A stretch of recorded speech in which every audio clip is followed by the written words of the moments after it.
Part 2. The afternoon. Lily walks down her street toward the town center.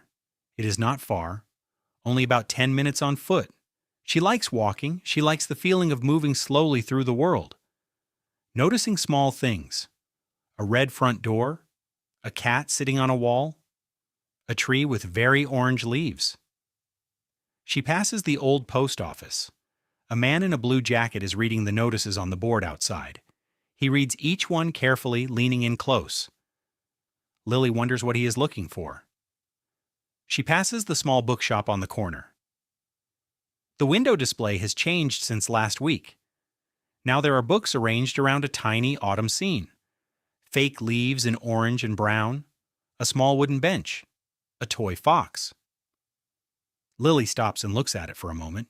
It is very charming. One book in particular catches her eye. It has a dark green cover and gold letters. She cannot read the title from here, but something about it feels interesting. She decides to go inside.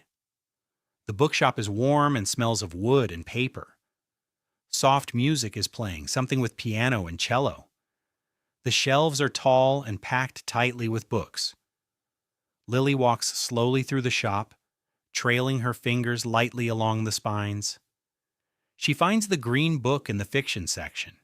She picks it up and reads the back. It is a story about a woman who moves to a small village in the mountains. She starts over, builds a new life, finds peace. Lily is immediately interested. She carries the book to the counter. The man at the counter is older, with round glasses and a kind face. "Good choice," he says when he sees the book. "Have you read it?" asks Lily. "3 times," he says, smiling. Lily smiles back. She pays for the book and puts it carefully in her bag. She thanks the man and walks back out into the morning air. She feels a small happiness in her chest. The particular happiness of finding a new book. She continues walking toward the market. The market is open every Tuesday and Saturday. Today is Tuesday. The market is set up in the square in the center of town. About 15 stalls arranged in 2 rows.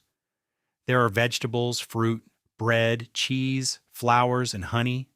The smell is wonderful, fresh and earthy and sweet all at once.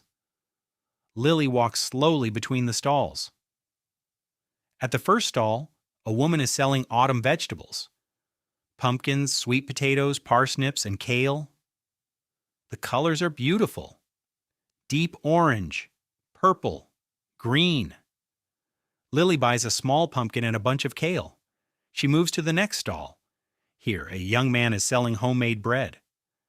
There are round loaves, long baguettes, and small rolls covered in seeds. The bread is still slightly warm. Lily buys 1 round loaf and 1 small bag of rolls. She moves on. She stops at the honey stall. There are many different jars: light honey, dark honey, creamy honey. The woman running the stall lets Lily taste a small spoonful. It is rich and floral, with a hint of something warm and woody. "That is the heather honey," says the woman, "from the hillside just outside town." Lily buys a small jar. She puts everything carefully in her bag. She is happy with her morning shopping. She finds a bench near the center of the square and sits down. She takes out her notebook and a small pen. She writes a few lines. Just observations. Small things she has noticed. The toy fox in the bookshop window, the taste of heather honey, the sound of the market. Writing it down helps her remember, helps her hold on to the small moments before they slip away. After a few minutes, she closes her notebook. She looks around the square. An old couple is sitting on the bench opposite. They are holding hands and talking quietly.